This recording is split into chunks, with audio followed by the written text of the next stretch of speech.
bake my birthday cake with me.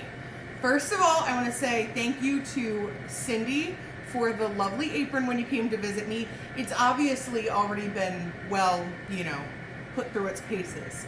So my birthday is Wednesday, but tomorrow on Tuesday, I'm going live to decorate my own birthday cake. Don't feel sorry for me, okay? I choose to do this. I use my birthday cake as the opportunity to try flavors or a design or something that I have seen that I want to do or a new technique and try it. And I thought this year would be fun if I made a birthday cake and then shared it with my community on my birthday. Gave away free cake to celebrate my birthday. So I'm a chocolate girl. So today we're making chocolate cake. Now, I've shared this recipe before on this channel, but I'm gonna share it again because it's amazing. I've been using this for nearly a decade. Now I'm making a larger batch than you, as always, but I will say and put on the screen about here exactly what you need for one batch. So, 2 cups of white granulated sugar. You need half a cup of oil. Canola or vegetable, whatever you have, whatever you choose, whatever makes your heart happy. And we're gonna get those moving.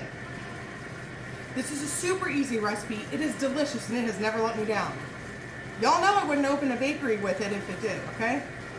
You will need 2 eggs. So for me, that is the most full bowl of eggs you've ever seen. And blend those in one at a time. Just until it's nice combined, a nice pale yellow color.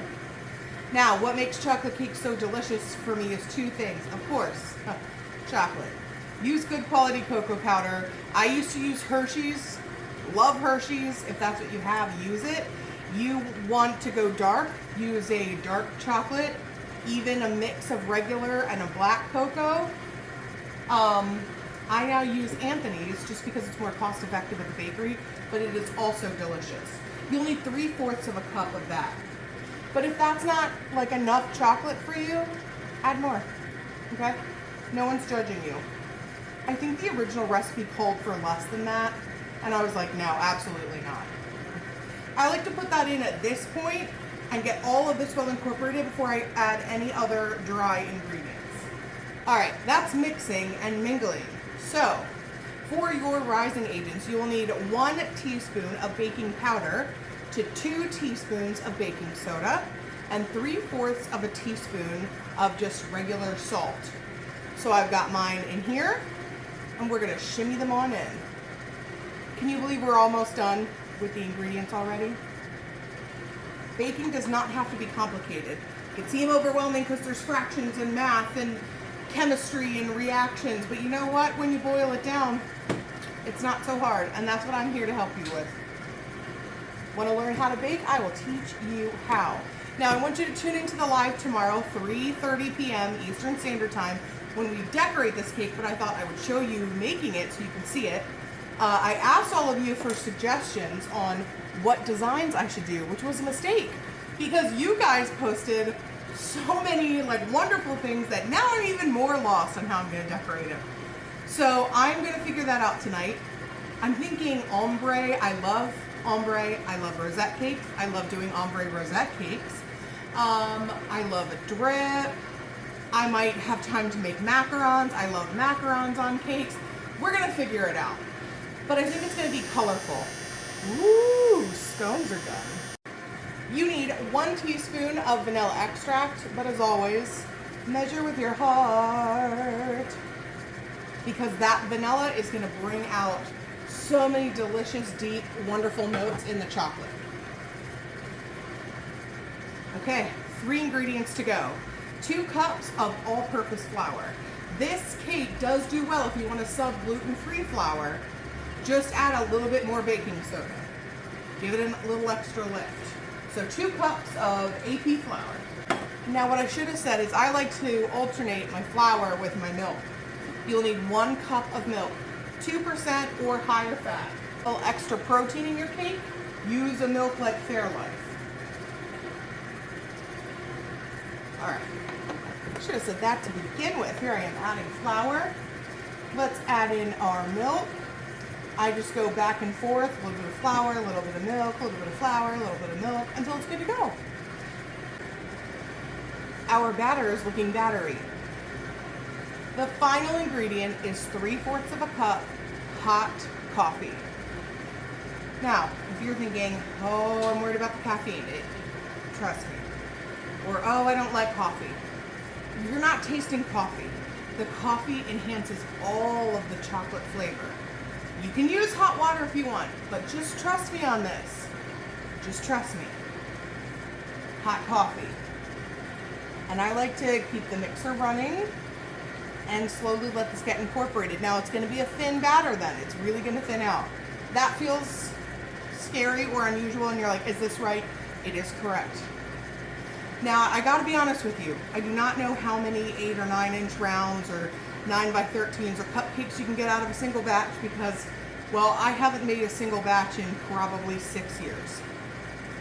So what I will tell you is that when I am filling my cupcake wrappers with this recipe, it's very important to fill it up just halfway, not 3/4 like a lot of other ones or to the top, halfway, and they will bake up perfectly. Remember the same thing when you're using a cake pan. Put in a little bit less than you normally would. It's going to rise a lot. If you put too much in like the cupcake tins, okay, it's going to come up, it's going to rise, it's going to rise, it's going to rise. As long as there's heat, it's going to be rise, it's going to look beautiful. You're going to pull them out of the oven, and in about 3 minutes, they are just going to collapse in on themselves. That just means you overfilled things because it has nowhere to go, nowhere to go, nowhere to go, and then collapses in. So we want to get nice, fluffy, delicious, level cakes that do not collapse in the middle. So do not overfill. But if you have discovered this in the past and you're like, why is it doing it? That's why. And you know why I know? Because years ago that happened to me and I didn't understand why. And then I did a little Google search, read a little research, understood a little chemistry, and I was like, got it. And it hasn't happened since. Okay, this is done. I'm gonna pour it into my cake pans. Listen, I'm thinking, since I'm a bougie on a budget queen, but I'm thinking she's a 2-tier design at least, right? We're gonna do 2 tiers. And then I'll take the top tier home and my husband and I can enjoy that and freeze some. And then I can cut the 9-inch to share with the bakery. So I'm gonna do a 9-inch and a 6-inch, and I'll see you when they're all baked. All right, my friends, the cake is baked. So I'm going to stack it, well, fill it, stack it, and probably at least crumb coat it, maybe final coat it, depending on what I decide to do before I go live. Here's the flavors. Chocolate cake, vanilla buttercream on the outside, caramel buttercream inside, salted caramel sauce, and toffee pieces. That's what I'm going with. I love chocolate and salted caramel, and then I think the toffee pieces will give it a nice texture and break things up as well. And it's different. It's not a cake I don't think I've ever made and sold by the slice here. So it'll be fun to be able to give that away and see what people think of it. And like I said, those are the flavors I like. So that's what we're gonna do. Make sure you join us tomorrow. I have tagged the event here and hang out with us. I hope to see you tomorrow. We're gonna have fun. Don't know what the design will be yet, but it will be fabulous because we'll make it together. And even if it's not, who cares? We're gonna cut it up and give it away. So I've worked on making it delicious. Now we're gonna work on making it pretty. I'll see you soon.